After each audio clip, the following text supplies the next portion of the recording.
I call the public work session of the Portsmouth City Council scheduled for June 12th to order. Madam Clerk, would you call the roll, please? Yes, sir. Mr. Cherry? Here. Mr. Clark? Here. Mrs. Lucas-Burke? Here. Mr. Moody? Here. Ms. Simmons? Dr. Whitaker? Mayor Rowe? Here. And for everybody's knowledge, Councilwoman Simmons is recovering from orthopedic surgery, knee replacement, and I think she'll be here for part of the meeting tomorrow. And our first order of business is our joint meeting between City Council and our Economic Development Authority. And Mr. Chairman, would you like to call your meeting to order and call the roll? Yes, thank you very much. So at this time, I will call our meeting to order for the Economic Development Authority, and I will call the roll. Mr. Hines. Ms. Chiggets. Here. Mr. Kelly. Ms. Revel. Here. Mr. Scott. Mr. Thompson. And for the record, I know Mr. Hines is en route. He was caught in that accident on 58, so he's been trying to get here. The traffic's been at standstill for over an hour under that, so but we do not have quorum. Yeah, we do. Well, we can still continue. This is, and we thank you for taking time out of your busy schedules to meet with us. We thought it would really be important. We decided this at our retreat back on the 3rd and 4th of February to meet with individually with the EDA, the Housing Authority, the School Board, and the Planning Commission. And so why don't we break the ice by going around the table and introducing ourselves, and start with Bill. Well, good evening, everyone. I'm Bill Moody, member of council. I was elected in 1998, so I guess July the 1st will be my 18th year on City Council. And I look forward to interacting with EDA. Your mission is extremely important for our city and for its well-being, so thanks for being here. Bill is our most tenured member of council. Lisa? Yeah, good evening, everyone. I'm Lisa Lucas-Burke, the newly elected on November 8th. And, of course, I've served with all of you, the entire board of the EDA. So I'm glad that you are here today so that we can begin to move the city of Portsmouth. Of course, economic development being a baby that I served on for 6 years, 2 of the years as chair. So Dean took my gavel over and is doing a good job. So looking forward to whatever partnerships that we can form together. So glad you're here today. And I'm John Rowe. I'm Paige Cherry. I see you every month at your meeting, so whether you like it or not. Nathan Clark was just elected in November, took office in January, so only into 6 months in. I'm glad to have y'all here that we can work together and do everything possible to move the city forward, so thank you. Dr. Little Mark Whitaker. Okay, if you would like to introduce your board. Okay, well, let's start over here with Mr. Hines, getting walking in the door. Mr. Hines, would you introduce yourself? Sure. Anthony Hines. I've been on the commission for about 2.5 years now. Very excited to work with you guys and move our economic development department forward. Good evening. I'm Don Scott. I've been on the economic development. I've been a commissioner about 2.5 months, and I'm looking forward to work with you as well. I'm Kathy Revel, and I'm newly appointed. I'm still on that learning curve, but I'm glad to be here to move the city forward. Hi, I'm Miriam Jiggets, and with Commissioner Hines, we came on at the same time, so we've been on the board for 2.5 years. And I'm Dean Thomason, the current chair. Of course, as Lisa stated, I took over as she departed to move on to higher service for our city. So we're happy to be here. We're looking forward to sharing what we have and making sure that our vision and purposes align with the goals of the council as well. Thank you, sir. Well, why don't you start? All right. Well, thank you. So everybody did get a chance to have the PowerPoint, and you have some of the information in front of you. Of course, all right. Fantastic. Magic. Everything you do is magic, isn't it, Ms. White? Everybody just expects everything to happen with you around, don't they? Thank you so much. You're welcome. Of course, we're a political subdivision of the City Council. All of us serve. We have been appointed by City Council. We file application, and then we've been appointed. We serve 4-year terms. We can do 2 terms back to back. Otherwise, we have to rotate off. We have certain powers. Primarily, we acquire land and dispose and sell of land on behalf of the city, and moving forward with those as we do that to achieve economic goals and development for the city. And we work closely, obviously, with the economic development partner, with Mallory Butler over there and Robert. They do phenomenal work for us and all the staff, and have continued to do so for quite some time. So, and of course, you've met everybody. Of course, Mr. Thompson was not here this evening, and not clear. We are missing him, and Mr. Kelly had a previous engagement, could not make it. So Mr. Kelly's been serving for quite some time on the commission as well too, and the current treasurer as well. So. We have a local incentive program which has been very exciting for many years prior to me coming onto the commission, and some of us other members as well. The previous commissioners put in place a program to help incentivize local businesses to help them in different ways. So we had initially set up the boundaries for just the downtown corridor up through the 700 block of High Street. And then we've expanded that to up to Midtown and Port Norfolk and Craddock and Truxton.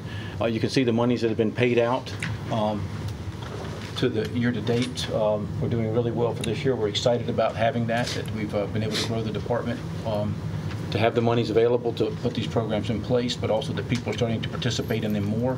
We're starting to see some of that. One of the big ones I think that you'll see is the Windows Opportunity, but we can move forward to talk about some of those.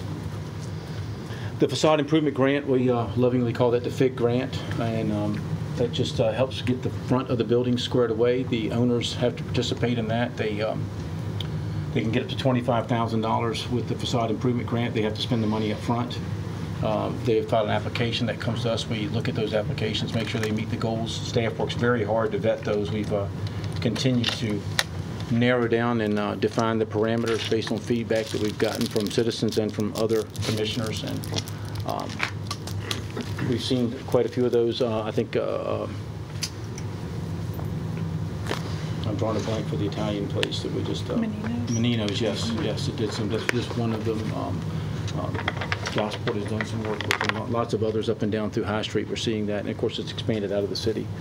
The Interior Build-Out Grant, which is the IBOG, the little shops on High Street, took advantage of that as one, and helps get the interior built out. So we've had some shelves up and down through the corridor, building shelves that needed people in them, and the owners were struggling to get them to meet some of the needs of the tenants or potential owners. So that was a smaller grant that's available to help them rehabilitate and get those properties looking good inside.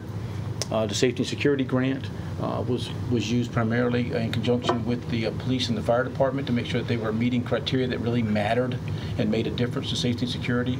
And they were, again, a smaller grant. And then the Windows of Opportunity Grant, which another one of the ones I really liked, because we're covering some of the windows. If you saw down by the Montgomery and all throughout the area, those windows got covered, so you don't get that empty building feeling on some of the buildings that weren't moving as fast as we wanted to see people in them and occupying them. So altogether, we call that the LIPS, the Local Incentive Program, and very excited about that. I'd love to tell you I did a great job doing all that, but all this was in place and has been expanding since I've been on board. And it was all the commissioners that came before us that really worked very hard to make that happen. So. Some of the properties that we have right now developed, of course, everybody knows about the Midtown Marketplace and Kroger and all that's been going on there on the old Norcom site, and that has certainly been completed, and we certainly see hustle and bustle through there, even with all the construction going on out front there right now. Even with the Martin Luther King connector now being open and people have an opportunity to bypass that area, the traffic is still very high, and it's been a very good move for the city to have that development there. The downtown, we have the Harbor Vista, which is now completed. We're excited about that. In fact, in 2 days, the official ribbon cutting ceremony will be taking place there, right across the street. And the North Pier is moving forward in the development of that property, so we'll see them move over there and start taking that. I think within the next few years, we'll be happy to see that along the skyline as well, too, and all that's going to attract and draw into the city. Right now, the 1500 block of High Street, we have an option agreement working on that. We have 710 Lincoln Street now, which we have a letter of intent. We're pretty excited about that. That was a smaller parcel that we've been trying to make sure we got the right person in there, and wasn't as much land that as many would like to have had. So it took a very unique business to get in there and take that. So And Mount, that was one of the old Superfund sites? Superfund site, yeah. That was one of the Superfund sites, so it made it even more what we turned around and had happened with that. So, 219 Pavilion Drive, 710 Crawford Street, and of course, 1021 High Street, 1130 High Street, which we know is the old Mary Jane Bakery and the old Evans Electric site, which had become Chest Bay car dealership, and some other things had worked its way in there. Those are now back in within the city control. They've been assessed for environmentals. That was the phase 1. Getting ready to move into phase 2. What it's going to take to get those squared away, and moving forward and marketing those and putting those back into the tax rolls with some more attractive and viable businesses to use in those. Victory 3125, we've got some wetlands delineation underway on that. 3336 Victory Boulevard we have under contract, and of course we'll see some more of these as we go along here. Victory Village, of course, we all know that we have some legal proceedings underway, but I think with our communications with council that we still expect a positive outcome from that, and expect to move that back in the direction. Again, talking about working together with city council. Council, made it clear to us that that's what they want us to do to get that back within the city control. That was not moving in the direction we wanted, and so we've done that, and we are making that happen.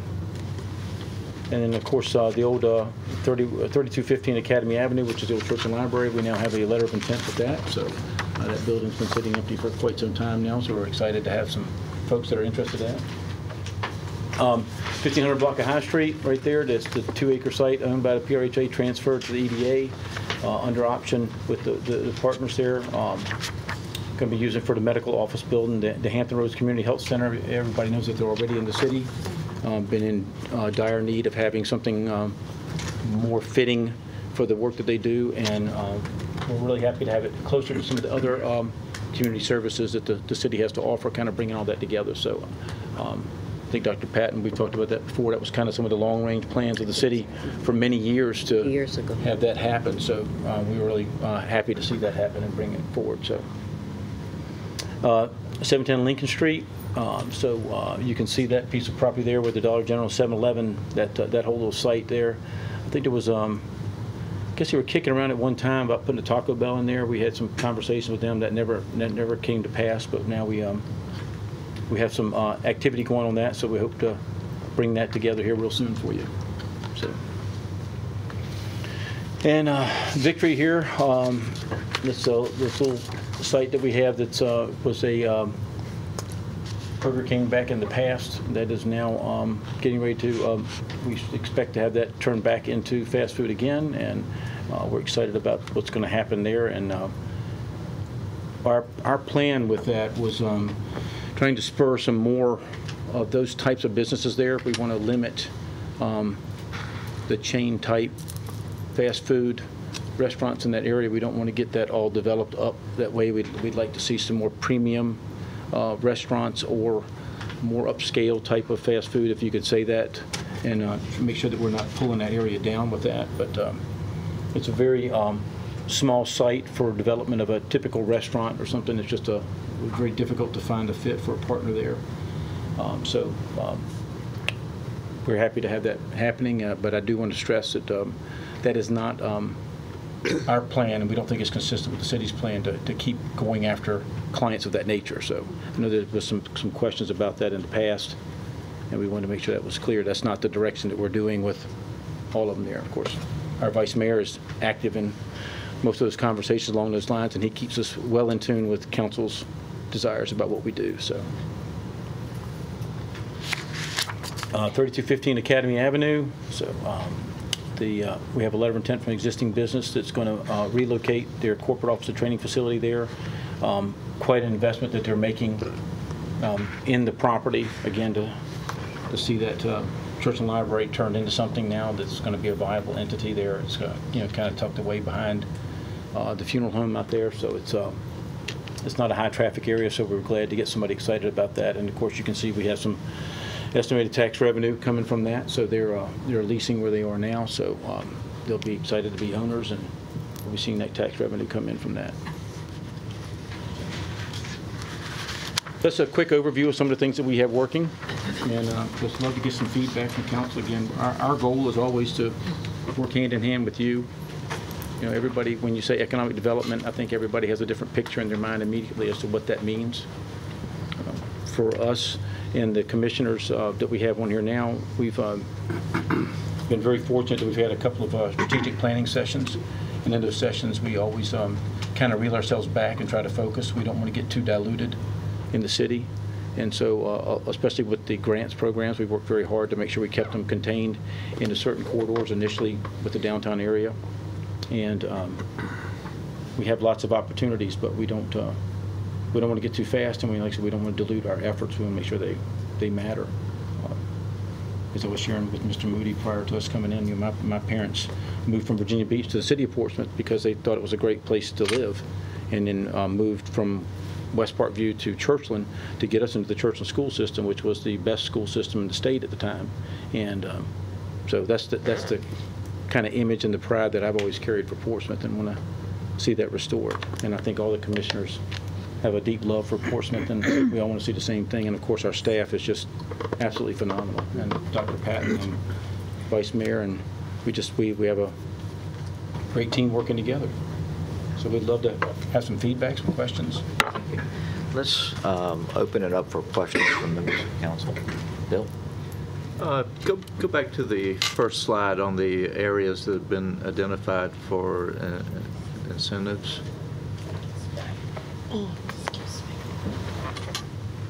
Did I miss it, or is Churchland not included as one of those defined areas where with the local incentive program? In local incentive it is programs? Not right now, no, sir. It is, or it is not. Why? Well, just like I was talking about, we've tried not to dilute the program, and so we've continued to expand the areas, but we've been very cautious. And if you look at the numbers where we've been spending, and how it's starting to take hold. Well, I think we need to revisit that, and I say that, Mayor, because a lot of growth is in the western end, thanks to unfortunately the tolls and what have you.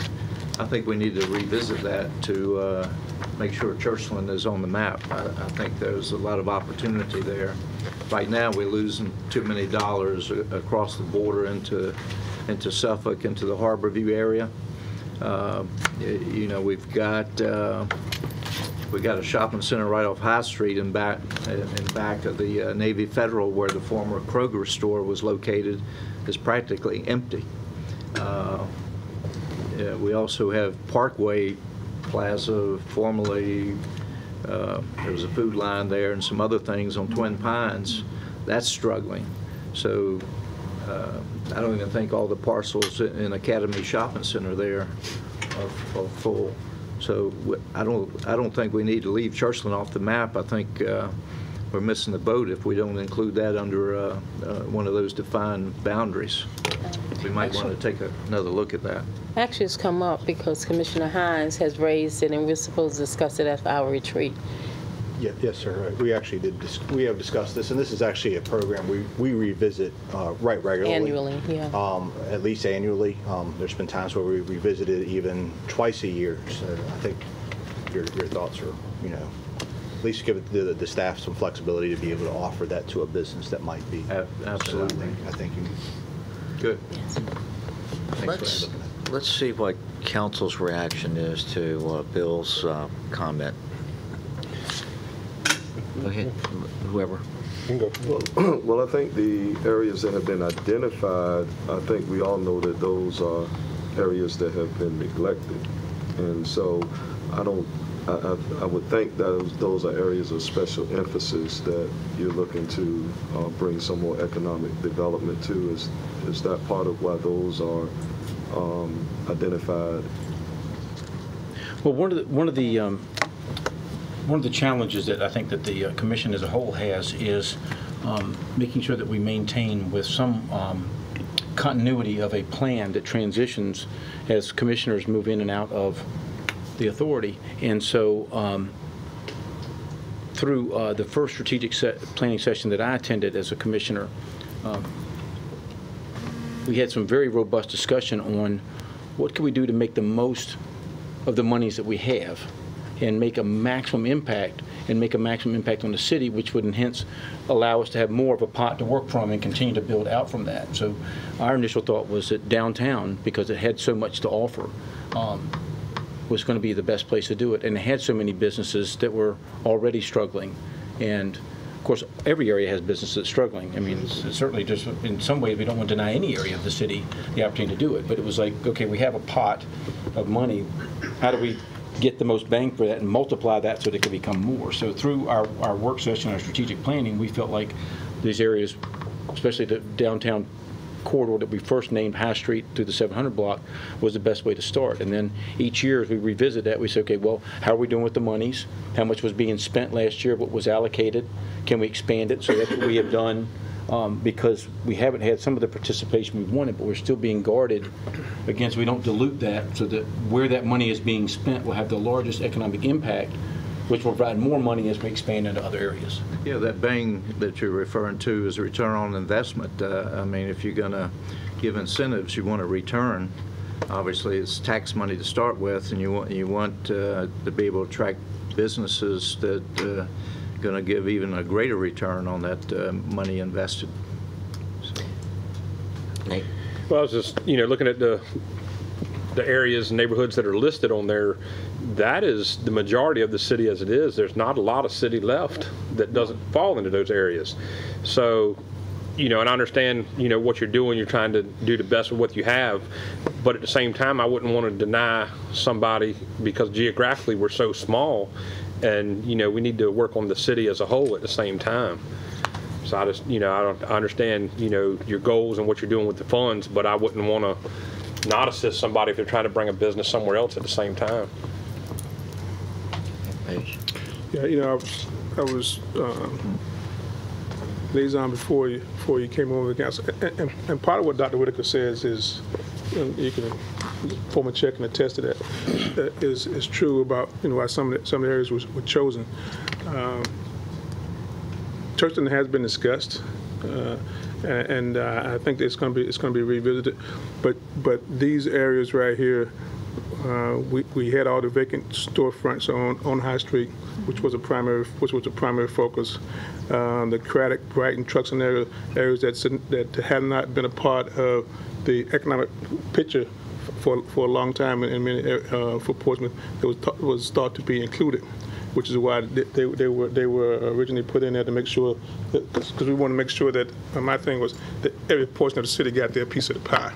And traditionally, sometimes those neighborhoods didn't get their piece of the pie, and this was their opportunity to do that. I'm not opposed to including Churchland. I do know that some of the issues with Churchland, particularly the shopping center by where the food line used to be, some of that is ownership. There were some things that could have happened there that didn't happen because of couldn't work deals out. But I'm not opposed to making Churchland a part of it, but not at the cost of neglecting these areas. They don't have an unlimited pool of money, so they had to make some decisions about where that money was going to be focused, and that was if I say something wrong, Mr. Chairman, correct me. You're spot on, sir. That was the decision of where that money could be concentrated on, because where it was needed the most. And that's how that happened. And as we know, Churchland has traditionally been more affluent than some of the other areas. So that's why some of the decisions were made. Gosh, I hate talking after y'all. Y'all stole all my thoughts. But anyway, being on the EDA, this plan was developed 1 year before I came on as chair.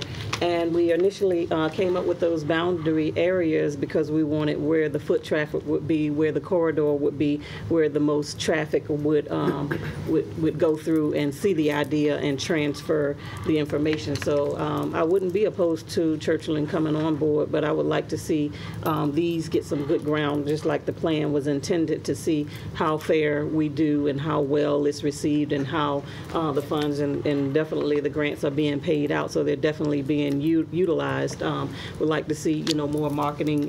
Right now we've added Craddock and Truxton, and my question was going to be, how did we market, and if there were any applicants that were taking interest in those areas. So if after a while, if we don't have anyone to invest in the areas that are listed there, then maybe we go on and we add another part of the city. Churchland has done well, but if there are any parts of our city that are blighted or underfunded or underutilized or not economically thriving, then we do want to do all that we can to help them. And these programs do help. I have seen them, businesses come in and utilize the funds and tell their neighbors and tell other businesses. So it's catching on fire now. And I think, the start that we have is a good thing. So Thank you. Go ahead. I would suggest that that we get a more, more detailed update on exactly what that return on investment is in the monies in each of these areas. As I sat here, I can't tell you how much Brighton is getting, how much Craddock's getting, Port Norfolk. All those areas need to be there. Mm-hmm. I'm just saying Churchland doesn't need to be left off the list. And I would like to see, wherever we invest money, I'd like to see a detail, what's open, what's closed, where the incentives have gone, and what kind of return on investment we're getting. I think we owe that to the taxpayers.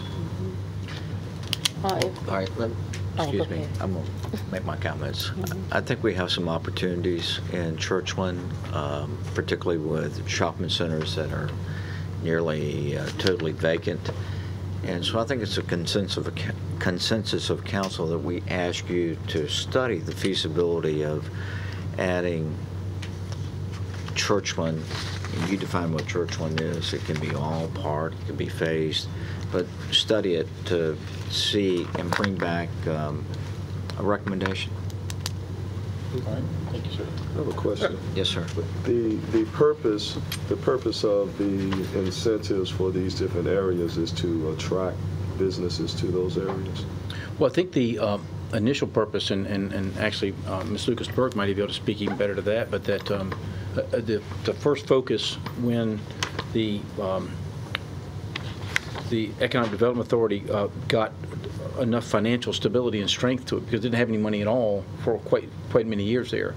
And so they were like, what can we do to get some of these vacant stores down along High Street? Our best place for walking traffic. We've got the waterfront. We've got people coming over from Norfolk. What do we have to show them? What's it going to look like? And it was looking pretty dark down through there with a lot of buildings with no lights and stuff on. So even something as simple as the windows of opportunity, where they were decaling the windows to make it look like they're occupied, which has been a nationwide success anywhere that it's been deployed to do that. So that's where it started, I think, was the clear picture. And then from that, each year we set up a committee and we revisit, okay, now how are we doing with it? Like I said, how much money are we spending from the bucket? How much is actually getting used? And then what are we going to do to change that now that we have this more information to it? And Churchland would certainly weigh into that the same way as Page. And Dr. Wood could add on to what he said.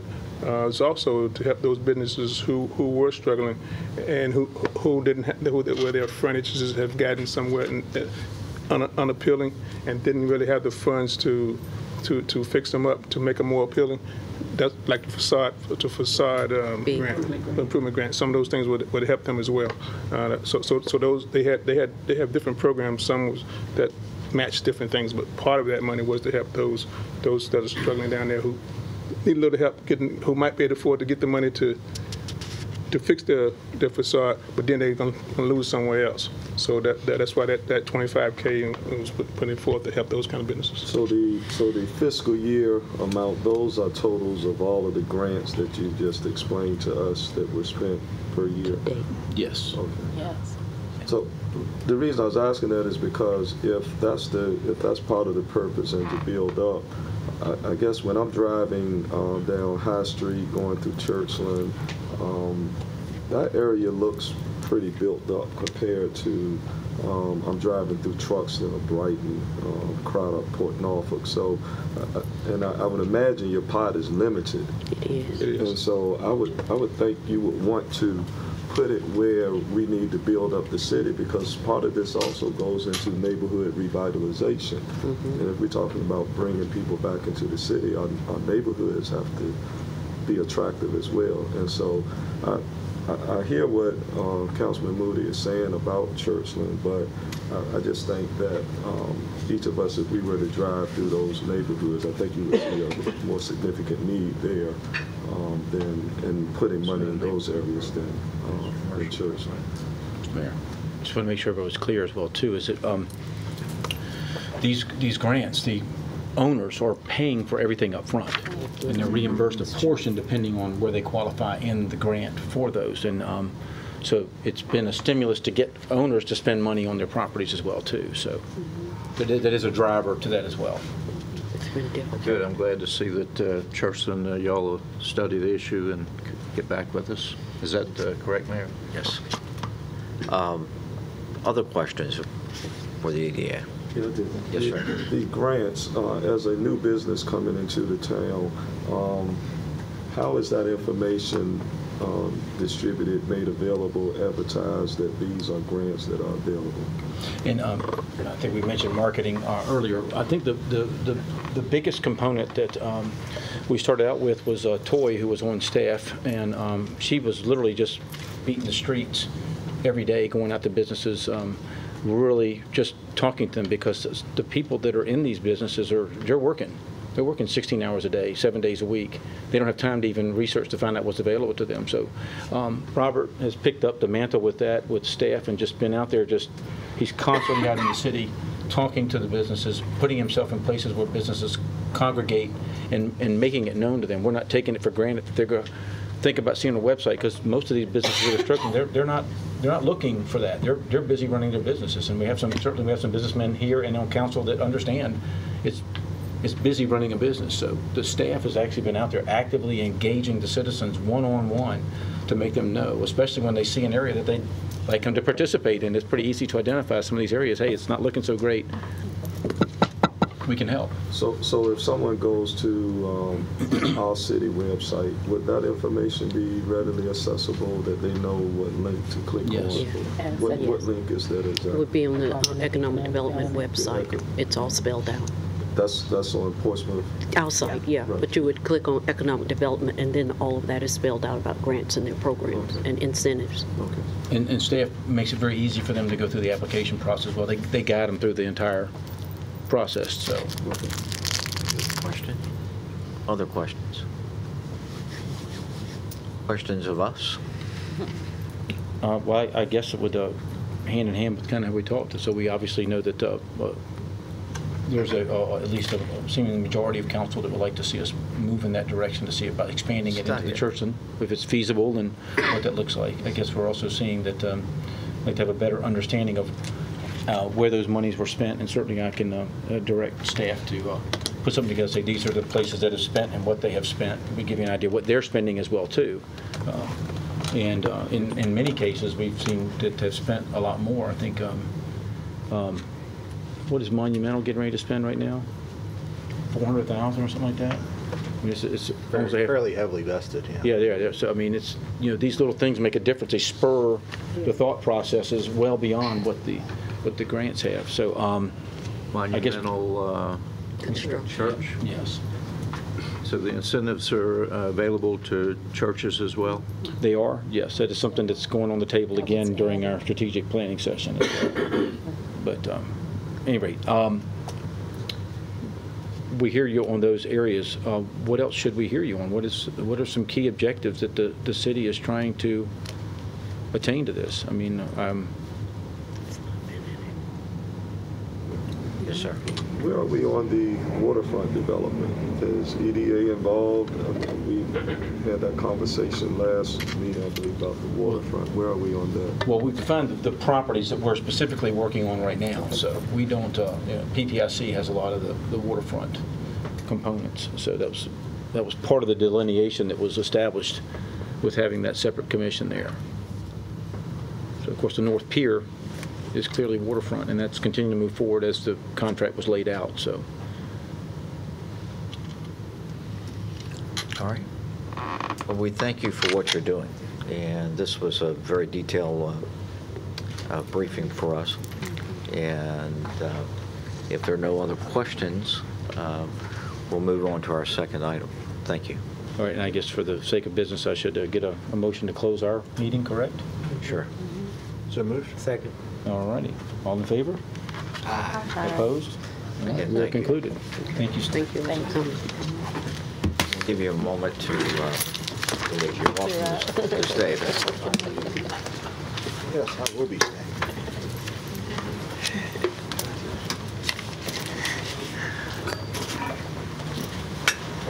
Thank you so much. You did excellent.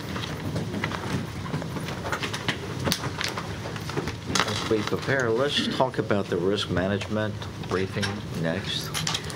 No, Well, we'll save that as the all right, last well, one. okay. Okay. Let me go into, Deborah, we're going to go to item number 3, the risk management first.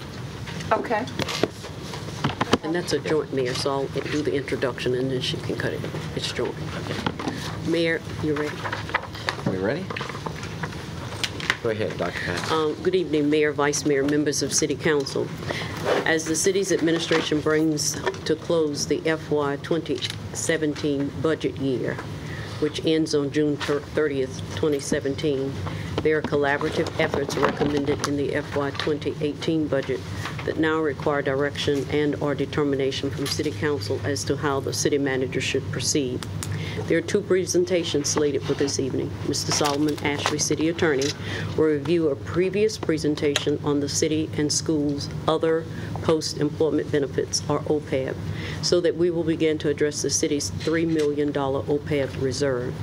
Following the OPEB presentation, Ms. Elizabeth Gooden will speak to the city's current risk management operations and the cost savings in relationship to a risk management insurance program. Mr. Ashley.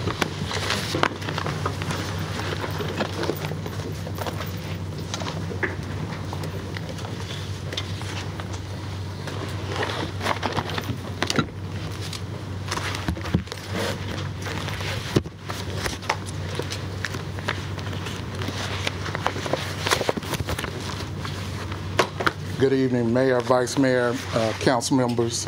Today I'm returning to present current issues that form the basis for the city's determination of how to address its other post-employment benefit obligations and their intersection with regard to any effort to collaborate with the Portsmouth Public School Other Post-Employment Benefits Trust Fund.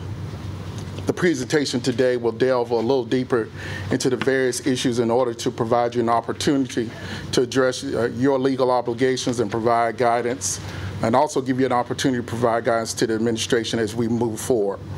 The presentation is based on a number of records provided by School Board Counsel and an as yet incomplete response to a FOIA request from the Portsmouth Public Schools. In June 2007, Portsmouth Public Schools passed a resolution to form an OPEB trust fund. According to the Portsmouth Public Schools CAFR, their comprehensive accounting financial report, the trust fund was not funded in that 2007 fiscal year. As of today, a question remains as to whether or not a trust agreement was actually executed in that same fiscal year. Subsequent to the passage of the resolution, on July 1, 2007, the laws of the Commonwealth of Virginia changed as it related to the formation and administration of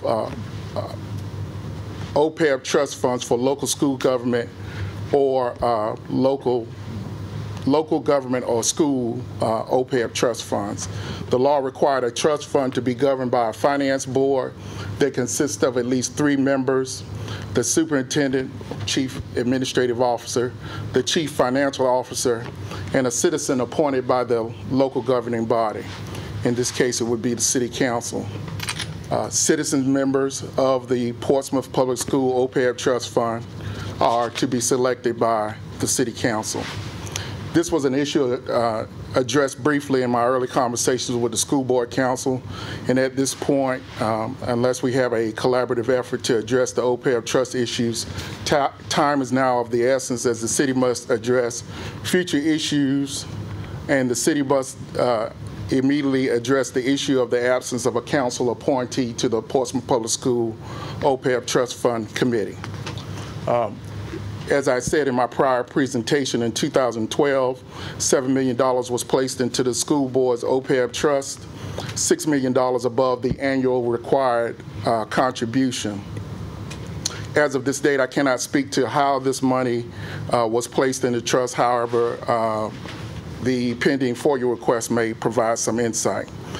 It should also be noted, as I did in my presentation, I believe in April, that the Portsmouth Public Schools 2016 CAFR identifies an OPEB net asset of $5,031,798. The Portsmouth Public School Trust Agreement, as I mentioned to you earlier, limits the liability of Wells Fargo, who operates that trust and is listed as the trustee in their trust agreements. Portsmouth Public Schools, in accordance with that trust agreement, or their designated plan administrator, can direct the trustee, Wells Fargo, in terms of the operation of that agreement. To date, some of the documents that speak to the school's OPEB trust fund include minutes and agendas from 2011 and 2015 through 2017. Those address the school board's appointment of an OPEB trust committee that at one point in time appointed Steve Lynch as a committee member in 2011 and placed the chairman of the school board and the vice chair on the trust committee in later years, but did not address the requirement of a council appointee. For instance, in 2015, the Portsmouth Public Schools Board placed the chair, the vice chair, the superintendent, the assistant superintendent of budget and planning, the director of accounting, and the benefits supervisor on the OPEB trust committee. In 2016, a slightly different configuration was also placed. The chair, the vice chair, the CFO, the director of accounting, and the benefits supervisor. However, the state code speaks to, if there's a three-person committee, speaks to two school-related members on that committee, the superintendent and the CFO. It also speaks to any other member is a citizen member to be appointed by the city council. As I mentioned to you in my prior presentation, the verbiage of the school board's trust agreement does allow and permit for the amendment of the trust agreement as well as transfer of assets. Next slide, please. I've also spoken with you in the prior presentation about the fact that state law contemplates and provides for a joint OPEB trust fund. The Portsmouth Public Schools Board's trust agreement also provides that Wells Fargo simply takes direction, as some have said, in accordance with the applicable laws. Therefore, the Portsmouth Public School Trust Fund Finance Committee should not have any difficulty in terms of directing Wells Fargo looking into an opportunity for a joint trust fund. If there is a difficulty, it may in fact be a function of the confusion concerning the composition of the current Portsmouth Public School OPEB Trust Committee, inasmuch as it does not currently have a city-appointed voice on that committee. The current composition of the committee appears to be equivalent to placing city employees and council members as voting members on the City Retirement Board, an action which this council last year would not approve. A properly constituted school OPEB Trust Committee may see fit to address the issue of the OPEB Trust Fund pre-funding or overfunding issue and the joint city school board OPEB Trust Fund differently. While it remains a question as to why the trust fund apparently has never had a city council appointee, a properly constituted committee may seek in and with the assistance of the city, the school board, to reform the existing trust or create a joint trust with or without the court's assistance. And as I've said in the past, the funds are in fact significant. Next page. Over the 8 years of the trust fund, the Portsmouth Public School CAFR identifies a single deduction from the trust fund of approximately $521,000. While we await some additional records of the funds coming in and out of the trust fund, the Portsmouth Public School CAFR suggested the cost of the OPEB trust fund were approximately $220,000 per year for the fiscal year 2008, 2009, and 2010, and approximately $110,000 per year in fiscal year 2015 and 2016.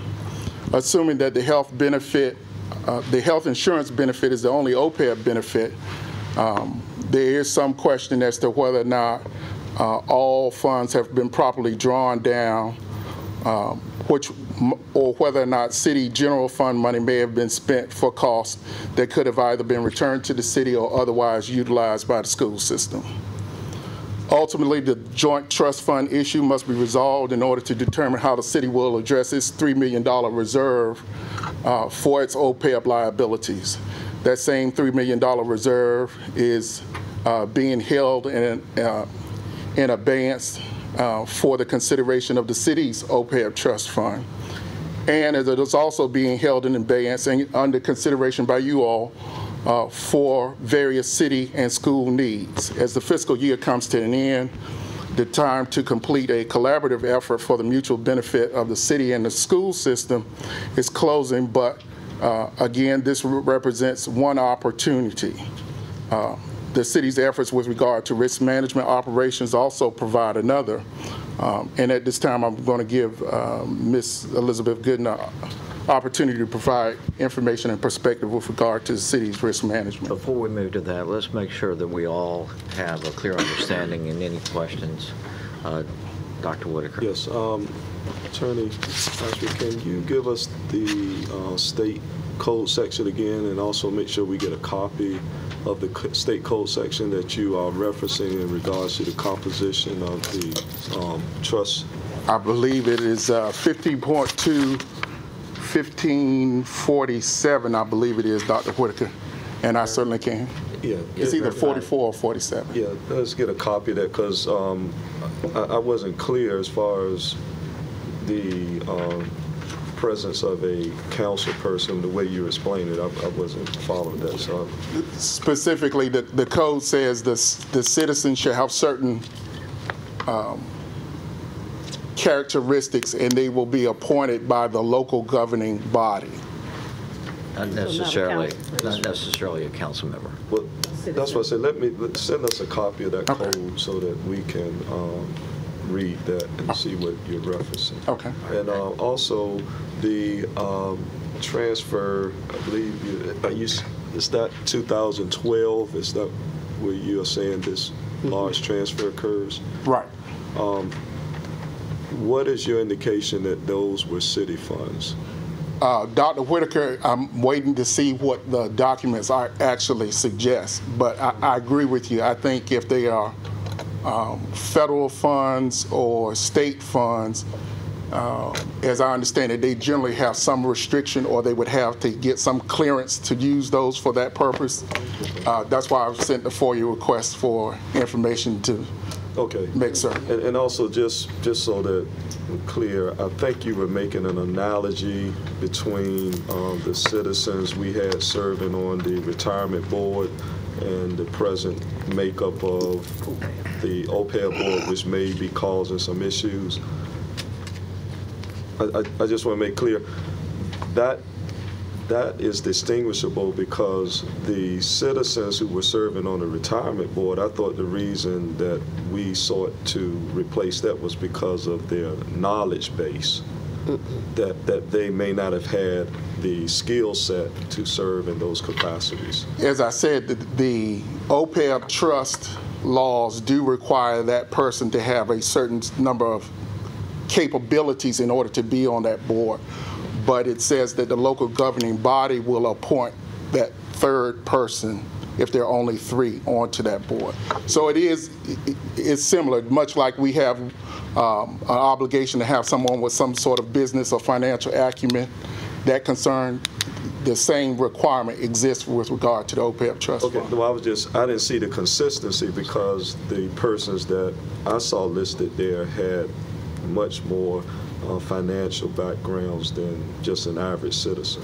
Well, Dr. Whitaker, the analogy I made was what, as you may recall, there was a question at one point in time that staff had offered up an option to have more staff be voting members on the retirement board. This particular ordinance that governs the school board OPEB trust fund also would allow you to, as opposed to setting up a separate committee, to utilize a deferred compensation or a retirement board committee for a city or a similar board for a school board in terms of governing that. But in both respects, they all do put that impetus in terms of trying to find someone with financial background. The only issue is once you get past the superintendent and the CFO, that third person is designated as a citizen to be appointed by the local governing body. Okay. Bill, did I see your hand up? No, I was reaching for the candy. I've seen your hand up. Yes. I guess my question, well, I got to state my question and get this right. You said that there's no mandate to have a joint trust. There's no mandate, of course. Okay, so I'm trying to figure out where we're going. The school board said they don't want to have a joint trust. So what is the purpose of all this? Well, one, we now have the obligation to appoint someone. Okay. Which for the first time that I'm aware, the school board did send a notice to Dr. Patton about getting that person onto the trust fund. Second, council put this issue out there in terms of trying to get it done. The administration would need to know what to do in a new fiscal year with regard to that $3 million reserve, because that was the... You're talking about the reserve, our $3 million reserve? Yes, sir, our $3 million reserve. So what that got to do with, what our $3 million reserve got to do with the school board's OPEB? If they have already said they're not going to have a joint. If not, then the city would just move forward with its own separate action. That's my point, because I think it's been made pretty clear that that's not going to happen. So we need to appoint a citizen to their board and move on. I agree. Let me just say, I agree, Mr. Cherry. I want to make sure. I think that needs to be, where are we going with this? Is this going? You've spoken one time. No, I'm just saying I'm following up on his question because I didn't hear it answered. Where are we going with all of this? I think he gave an answer. Where are we going with all this? If it's not resolved. I'm going to give everybody a chance to speak one time, and then we'll come back to those people who have spoken. I thought it was just on the issue that was raised, so it wouldn't be lost. Please hold your question. I will. Thank you, Mayor. I think for the public edification as well as a refresher for council, I'd like for Dr. Patton to explain how did we get here and why we're even discussing this. It came about, obviously, in the budget discussions. Do you mind refreshing our memory on that, No, Dr. Patton? Mayor allows me to speak. Mayor, Vice Mayor, members of City Council, in the FY 2018 proposed budget, there were two areas of which I recommended to Council, and on March 27th, when I made the presentation, both a joint OPEB fund and risk management fund were in that recommendation. The question as to why was that proposed, when we look at our fiduciary responsibilities of trying to be as cost-effective and save money, and knowing how we pursued where there were small gaps to try to get a closure, if we have $3 million in holding, we do not, the city does not have an OPEB fund, but if jointly the school board and the city has an OPEB fund, there is a $3 million there that can be considered as to whatever could be done with it, which would be a cost savings instead of putting $3 million in a OPEB fund, of which our schools have an OPEB fund. The second was risk management fund. The cities and the schools in my past tenure here had one risk management fund, and Mrs. Gooden will share briefly when she speaks on what the advantages are as it pertains to our risk management fund. As city manager, when I can look at ways in which we can collaborate, partner, save money, I think it's a responsibility to at least make that known to council. And here's an instance where monies are being held here, and those monies would not have to go toward an OPEB fund if we had a joint fund. Thank you. Can you get, Mr. Mayor, can you get clarification on the statement that was just made? Sure. Yes. Okay.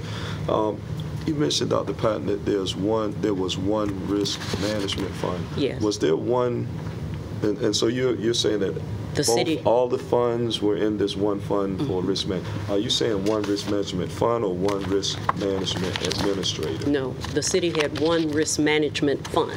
So all risks were in this That's one right. fund for That's both right. the school That's system, and there was no distinguishing No, between the... it doesn't. It didn't need to. I just want to make sure.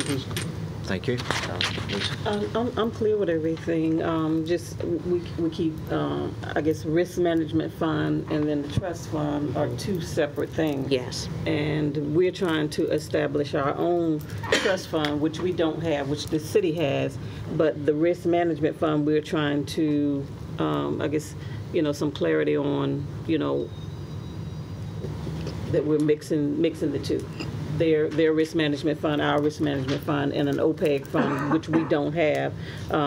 If they've already clearly stated, that they don't want to merge, and we'll be in agreement with just taking out $3 million and starting up our own OPEB trust fund. I don't know with the risk management fund why we keep, mixing that in with the OPEB conversation. All right, I do have one question. You put money into a trust fund to cover a projected annual expense. Certainly. Do you know that projected annual expense? Mayor, from the CAFR, it suggests that in 2015 fiscal year and 2016 fiscal year, the cost for health insurance is listed in the CAFR of being approximately $110,000, and there's somewhere between $1,000 and $7,000 in management fees associated with the OPEB trust fund. In the early years, I believe 8, 9, and 10, the health insurance cost listed in the CAFR is approximately $220,000 in those first 2 or 3 years. And it's just listed as health insurance cost. It's approximately 110 to 111, is that what I'm hearing? That's what it has been the last couple of years that's been reported. All right. Let's go. Well, I'm just curious, since our last council meeting, you put out a FOIA request. Yes, sir. All right. What was the impetus behind the FOIA request? Was that you, or was that a request of management or council? I mean, you just thought of putting out a FOIA request for 10 years and it's spending $3,000 some. Dr. Whitaker, in order to, we had some questions asked with regard to the OPEB trust fund. Initially, we started that conversation with Mr. Meekins in terms of where we are with regard to documentation, in order to be able to fully have all the details in terms of being able to advise both council as well as the city manager and the departments. I asked for the documentation as it related to the rest of the OPEB trust fund. So that was your original directive? You weren't directed by anyone to request a FOIA of 10 years? Dr. Whitaker It's a yes/no question. I was just asking you, was it your original, or did someone request of that for you? I thought it best before I spoke to council as well as directing departments to have as much information as possible. So that was your original. No one directed you to send a FOIA request. No, Doctor. Okay, that's all I was asking. All right. See? No. I'm kind of looking forward to a future update on this, since all the FOIA requests have not been answered, because it's interesting that if this was originated in 2008 and now it's 2016, as the city manager just told us, she just received information from them about appointing a citizen to be on that board. So it's been 8 years that apparently, unless the law changed after 2008, that apparently they didn't have a citizen involved in that. So I find that interesting, as to now all of a sudden they're asking for that, you know, this many years later. And I'm also interested in finding out, where you said you don't have the information yet about the additional $6 million that was put there in 2012. You know, we can't assume where the money came from, but it's been stated that if it came from state or federal funds, they would have had to have special authorization to do it. So that leans to the side that it's possibly city funds that went in there. So I think it's interesting, and I think the whole goal is we don't have the need of duplicating services within the city. If we can save funds to utilize them for other things in the city, I think that should be the goal of the entire city. Thank you. Let's move on to West County. Ms. Glidden. Okay. You're behind. Before he leaves, I want to go back to the question I asked. Where are we going? Where are we going with this? Dr. Whitaker, that's why I've presented the issue to council. Well, because if this is going in a direction where the school board has said that, and through their council, because we can't advise school board that they're not going to transfer it, then where are we? And if it's litigation, then I think that that would send, I think, a message that I think we're starting to create a significant relationship issue here between the school board and the city council. I think this past budget exposed that, and so now we're delving into this OPEB issue, and that's why I want to know where are we going with it, because if it's talking about eventually litigation, I'm totally against that direction, and that's where I see this heading, and I don't think that should be something that the council should be directing the city attorney to do, and it's a disgrace how this relationship between the school board and the city council has broken down, when we saw a positive relationship building at one point, and now here it is about to further break down, and I think it's a disgrace. Is that? Well, I'm saying the direction we're heading is that the school board has already made it clear about their OPEB and also the risk management. And so if we're heading in a direction of litigation over this, I don't see the benefit of that. We're gonna lose more than just the financial, but it's gonna significantly impact on the relationship that's already strained. Bill's got the floor. I don't think we can ultimately determine anything until you get the feedback from the FOIA requests. Is that correct? Yes, certainly, Councilman Moody, and I will explain, as I have every time I've sat down with regard to this. Certainly, I believe there are options and opportunities to resolve this matter outside if the school system wants to participate. If they don't, then the issue is simply how the council wants the administration to move forward. Did it take a FOIA request, or were you denied that information? As I mentioned to council at the last time I presented, at some point in time, I was no longer having communications with Mr. Meekins in terms of trying to determine what could happen. And so without that, a FOIA request in my mind was the simplest way and the least obtrusive way to try to make sure I had complete information so that I would not be speaking from incomplete information, either to advise the departments or to advise you all. But I think Councilman Clark framed it. The whole purpose of this was try to save money. And it looks like to me it's a philosophical difference that apparently they're not interested in partnering with us to save money in that respect. Apparently control is a higher priority than saving the taxpayers' money. With that said, if they've drawn the line and they don't want to do that, let them answer to the public as to why they don't want to save tax dollars. And you know, I'm not interested in litigating that question. I think that's a question ultimately to be decided by the public. I don't know how you could litigate it anyway. I mean, I've never heard of litigation. Paige has got the floor. And to both of your points,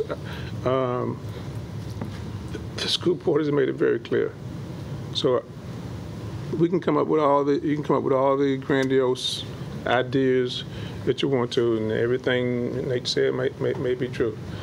But it takes two partners to dance in this event. And the school board has already said they're not going to. So I don't know where we're going if it's not toward litigation. And I'm certainly not going to support litigation to sue our own school board. I mean, that makes zero.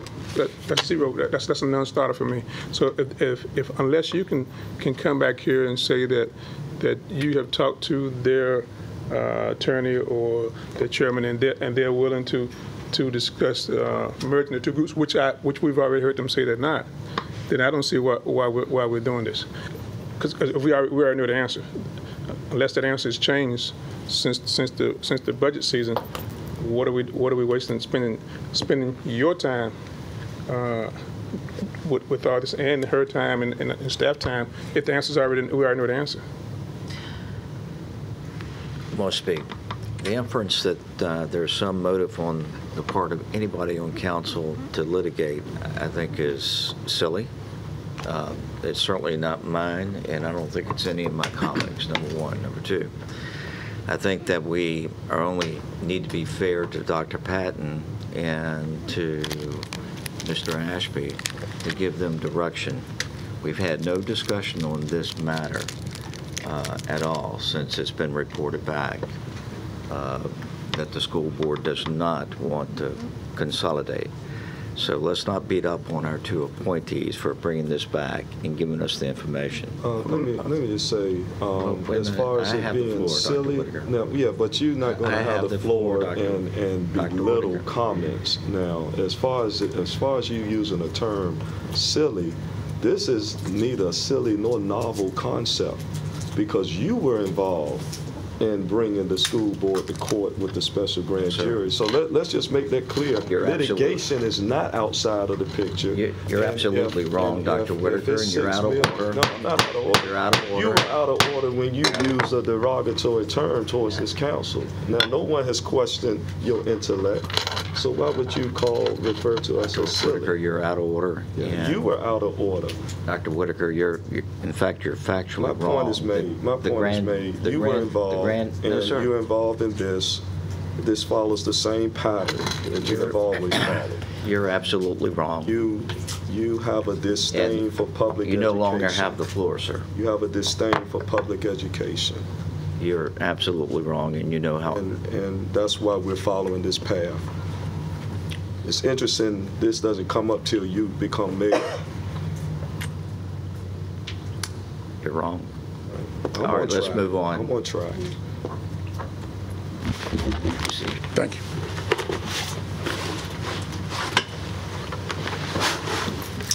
Good evening, Mayor, Vice Mayor, and members of council. As it relates to the administration of our risk management programs, what we've really been talking about a lot through our budgeting process is partnerships.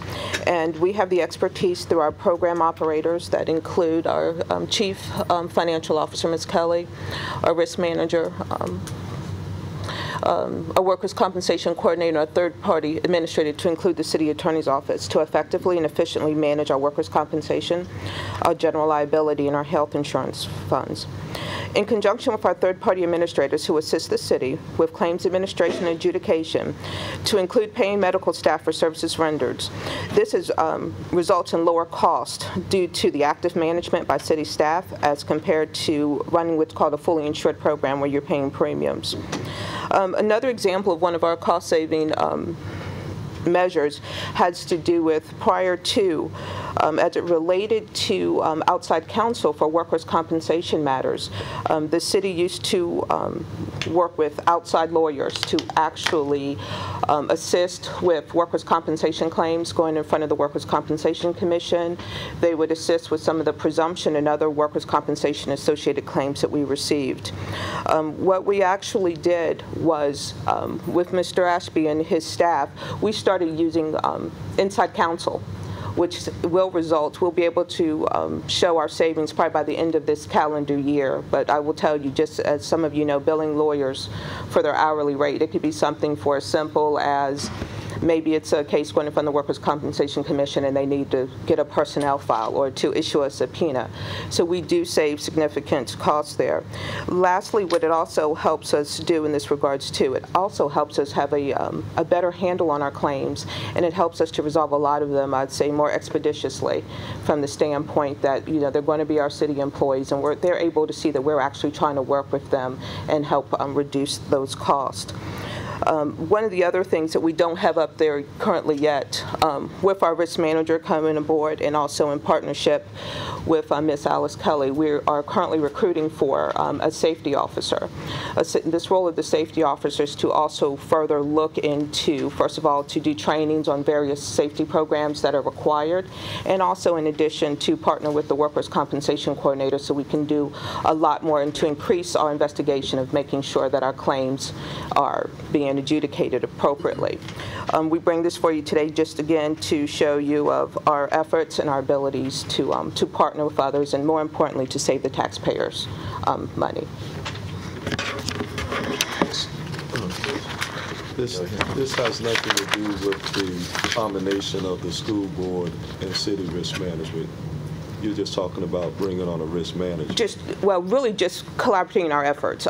As it stands right now for city staff, Dr. Whitaker, with all of our expertise, I think we just have the ability to, as you say, as a city, we're not a very large city, but I think we have the ability to share our expertise to save taxpayer dollars. Are you talking about, you're not talking about the combining of the school board, you're just talking about a risk manager? I'm talking about risk management and claims administration, how we manage the program, sir. Okay, okay. I just want to be clear, you're not talking about combining. Oh, no. Okay. Back to Dr. Whitaker's, what Mrs. Gooden was presenting is how we currently manage our risk management program. And in our initiative in the FY18 budget, the recommendation was for the city to have one risk management program. And that city risk management program you're talking about is a combination of the school and the city? Yes. Right. And so we know that's not what the school is going to do. So why are we continuing to discuss this? I'll yield back to what Mr. Ashby said and the mayor. We have presented to City Council the FY18 budget with this in the budget. So from direction from council, whenever you give it, then we will know, we would know as staff, city manager, how to proceed. It's adopted, it's in the FY18 budget. With the school board, you have the recommendation FY18, that I have put forward is still there. That's why we're back here. Yeah. Well, as far as the combining of the two, aren't there certain risks that the city has that the school board doesn't have that would cause there to be an increased cost on the school board side? No, sir. So the school board is faced with possible risk of persons being shot, with persons being injured through fire. They're faced with those similar type. The police does not pose a greater risk. Yes. I'm sorry, sir. Yes, I would say this, but we're talking about how we're going to actually administer the risk management programs in that regards. Now, if you're speaking to the risk that's associated to each position, yes, that's going to be inherent with that. But what we're talking about is how we go about getting cost savings through working together, administering claims, utilizing our resources. For example, as I say to you, we have a risk manager. I believe he has over about 15 years of experience helping out with that. So we're really just talking about how we can consolidate. Right, but what I just heard the city manager say was that part of this cost savings is somehow combined with the school system. Yes, if you could explain the premium payment that the schools are currently paying and the city and its insurance does not have that, how that in and of itself would be a cost savings. Well, I just want to share, and I know you have access to it as well. The risk manager for the school system just made a presentation that it would be unwise for them to combine with the city because of the increased cost. So how would you expect for them to take your advice over their paid legal and financial advisors' advice? I would say two things. And I'm not saying you, I'm talking in general to the I'm sorry. city. Yeah. They have watched the presentation, Dr. Whitaker and Mrs. Gooden can speak to the difference in those plans and how effective and cost savings it could be with what we're sharing. Sure. What the difference is, one of the main differences is going to be this. With the schools system, they're fully insured. They're paying premiums. Anytime when you, and let me just say this first, and we're self-insured. So what we're doing, we're paying for claims cost. Yes, there's going to be some admin fees. Anyone usually is going to tell you in the field that when you're going from a fully insured to a self-insured, you are going to save money. Because when you're paying premiums, companies are in business to make money. So they are making money off of the school services. When you look back and you do it from a self-insured standpoint, even I think recently, when I worked here the first time, when we went from fully insured for our health insurance programs, and we went to a self-insured, we had a considerable amount of savings in that regards. You're able to experience the savings because you have in-house staff that's actually assisting. You're looking at claims, and you're paying a third-party administrator to pay your claims in that regards. So that's where you really get a lot of your cost savings. Some people, they'll say, well, no, they're really more so concerned about risk. That's where you get excess, or we also call it reinsurance or stop-loss insurance in that regards. But most professionals in this business will tell you when you go from a fully insured to a self-insured, you are going to save money. All right, Bill. Thank you, Mayor. Most public companies are self-insured as well. But getting back to this combining economies of scale, if you may, to try to save some tax dollars, I would like to see what our sister cities are doing in that regarding combined services between their school systems and their municipal governments. That's a fair request. Anybody object to that? No. All right. Good. I have one, and it might not be for you, Okay, but sure. have we looked at any other ways to combine any resources? I mean, are we just taking a look at the OPEB and the risk management funds? I mean, are there any other areas that we could have possibly looked at to combine resources to save the city money as well? Dr. Pat. We are currently and have been looking since the onset of the first budget approved, which was the 2017 budget, of how the city and the schools can work together as it pertains to health insurance. And with that, the schools had just entered into, in 2015, a 3-year contract with their health insurance entity. And this is coming up in 18, the last year, and we are on a year Yes, we have. And so both Mrs. Gooden and the representatives in their HR or with their health insurance have been talking and meeting now for months in regard to how that could possibly come about. All right. Another question? Understands where we are? Yes, sir. Just want to share with council if there's going to be any opportunity this council working together with the school board to resolve any of these issues, you're going to have the right messenger at the table. It has to be persons at the table who are trustworthy. And I believe when Mr. Rowe, when you stepped out making these unilateral moves of making proposals to the school board, which I raised serious concern about in the council meeting, that you had overstepped the liaisons and sent a proposal that council had not directed you to send. You are not the person to be negotiating and speaking on the behalf of this council to the school board because of your previous relationship. And we're not going to get any of this accomplished if there is any hope with you being at that table. And even if it's not me, it needs to be someone at the table who is trustworthy, who has a relationship of trust with the school board.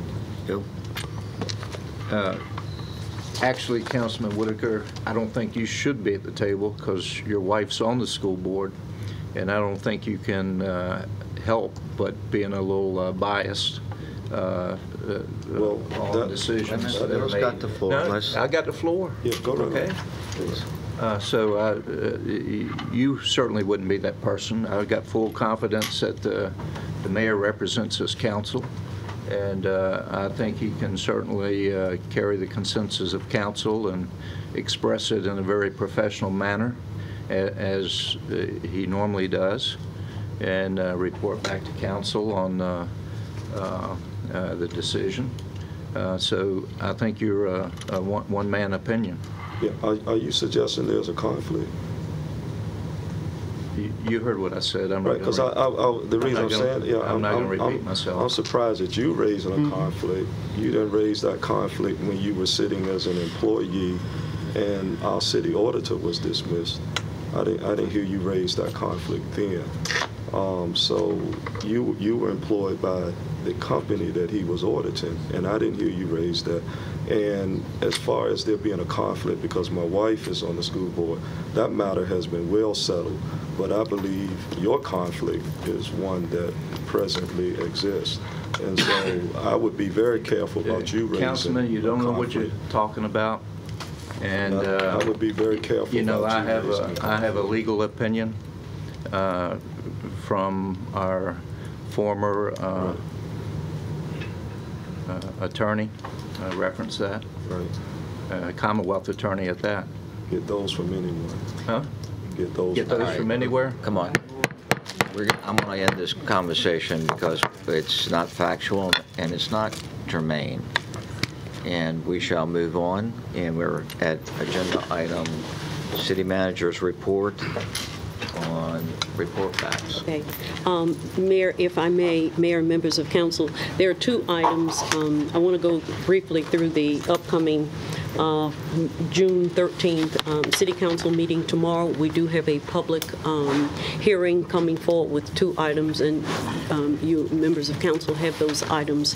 One is the request of the Wendy's Property LLC for a use permit to construct a restaurant, and the second one is for a use permit to convert upper floors of the 467 Court Street, formerly known as Rudy's, into an apartment, second and third and fourth floor apartments, approximately 15 apartments. So you will have a public hearing on tomorrow night. We have 6 items that will be coming forward. under the city manager's report. And some of those are grants, but we have CIP budget transfer for renovations to various buildings. In work that has been completed on the courthouse, there are funds that were realized that are available to be transferred to remaining projects that are underway. And one of those projects is the Naval Museum structural repairs, and there will be additional funds left from that amount to address other building needs. The Portsmouth Public Schools are coming forward with the second item on their Hurricane Matthew grant fund. They have received their FEMA funds of $334,903, and they're asking for that to be properly approved and reappropriated for their use. We also have a grant from the Virginia Opioid Prevention, Treatment, and Recovery Grant coming into the Behavior Health Care Development Service for a program to further address the opioid challenges that our city and most cities across the country are having.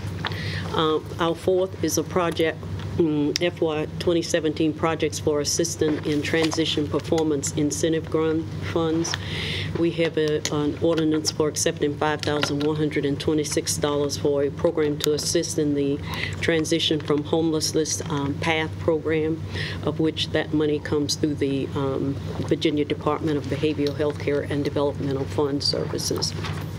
The next is a FY 2018 wireless E911 public service safety answering point education program, where there are $2,000 that are coming forward from that entity to go toward a program of which the police department is hosting with the camp with students within our city. And the next is another grant for $5,000 from the Virginia Rules Camp grant, and this ordinance from the Virginia Attorney General's office will be appropriating the said monies also to a grants fund for the police department to fund their summer day camp. And lastly, we have a contract which I shared with you at our last meeting that will be coming before you for your approval for me to sign the contract for the purchase of the sale of water with the city of Chesapeake. Okay. Thank you, Dr. Patton. I'm not finished yet. Oh, I'm sorry. Okay, excuse me. I also like to call to your attention that at our last meeting, we received a host of report back items, and all of those items that are before you tonight as report back items start with the request, the question of the request, and if we were not clear on what the request, we went back and listened to the recording, so we make sure we address the exact question. We have a report back on the gas tax, a report back on the 2018 state federal legislative initiatives development timeline, which you all asked for to show in the calendar. We have that reporting back. We report back on the 4th of July Stars and Stripe Forever concert, including where it's going to be, the location, and the site with the picture. We were asked to devise what are our Portsmouth signature events and what are our recommendations for signature events. That's a document that you have in front of you. We have a report back on neighborhood parking. And lastly, the CERT program, Community Emergency Response Team. That was a question that came up. So we have a report backs on all of those in this document. Okay. Okay. A couple items. One on the regular agenda, item UP 1702 has been withdrawn, so we'll need a motion to, and a second. That's the 467 Court Street rezoning. Yes. And so we'll need a motion to withdraw it. Okay.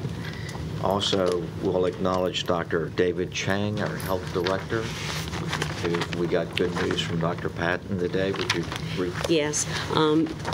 Mayor, Vice Mayor, members of City Council, as you're aware, Dr. Chang's last day with the city will be on June 22nd, and he will be moving to San Francisco San Diego. San Diego, well, he will be assuming a similar position over a much larger health department.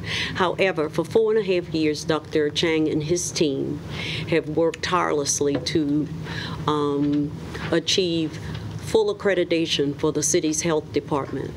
There is no Department of Health within the Hampton Roads region, or 17 counties and cities, that have ever received or sought full accreditation as a health department. And today, this morning, about 11:30, we received the report that Portsmouth is being awarded full accreditation. We're the only city in Eastern Virginia to have full accreditation as a health department.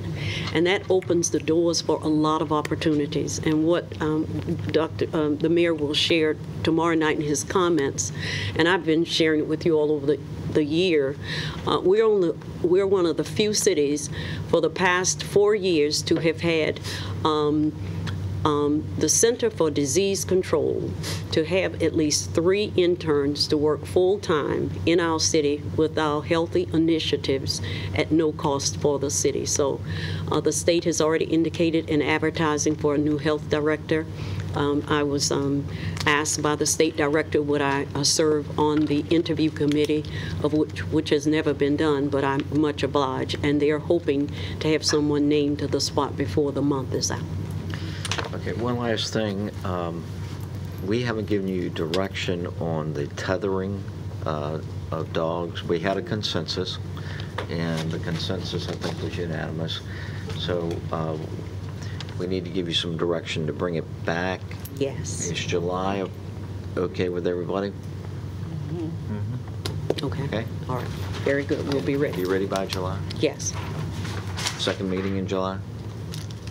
Certainly. Yes, sir. That's fine. In favor. Okay, everybody good shape? All right, this brings us to our discussion about the Mercer Group. And tonight we have John Maxwell representing the Mercer Group, who's the city's executive search firm. And this relates to the recruitment of a new city assessor. We'll start the discussion in open session, and if there's a need because of any personnel matters, we'll entertain a motion to go into closed session. Welcome, Mr. Maxwell. Good evening, Mr. Mayor, members of council. Very briefly, I'd like to spend just a little bit of a time introducing you to the Mercer Group. Our firm has been in business for over 30 years, primarily in the public sector executive recruitment field. We have offices throughout the United States, primarily on the East Coast and the Midwest. In the past 5 years, we've placed over 200 candidates with various clients with the average tenure of 11 years. With respect to this engagement, it will be headed by the president of our firm, Mr. James Mercer.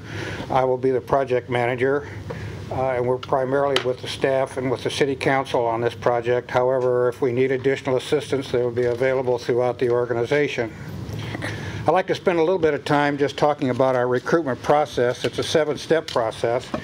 The first thing we do is want to find out what it is you need in terms of position analysis. Secondly, commence the recruitment process. After we receive the resumes, we will then review them to make sure that they match the information that you have determined is the type of person you want with the qualifications.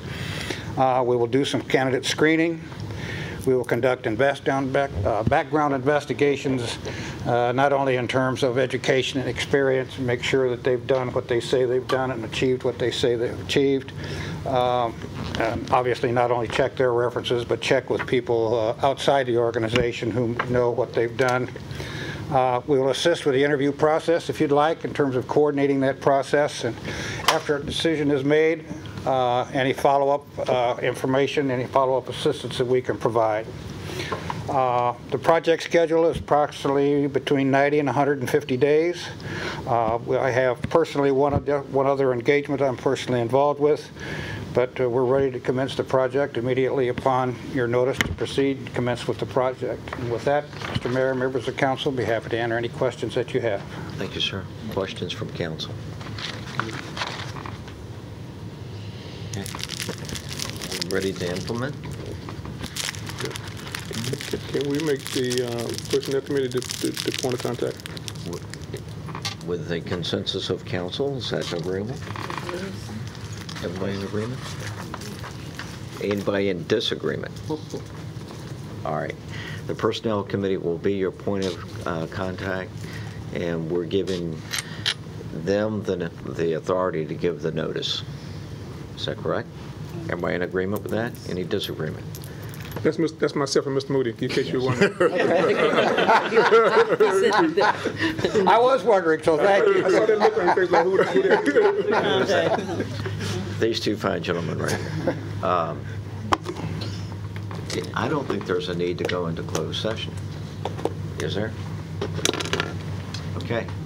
Thank you, Mr. Mayor, members of council, and look forward to working with you again. It's always a pleasure. Thank you very much. All right, there's nothing else on our agenda tonight. We have a work session at 5 tomorrow, and we have our public meeting at 7. And that's been going over by Dr. Patton. This meeting is adjourned.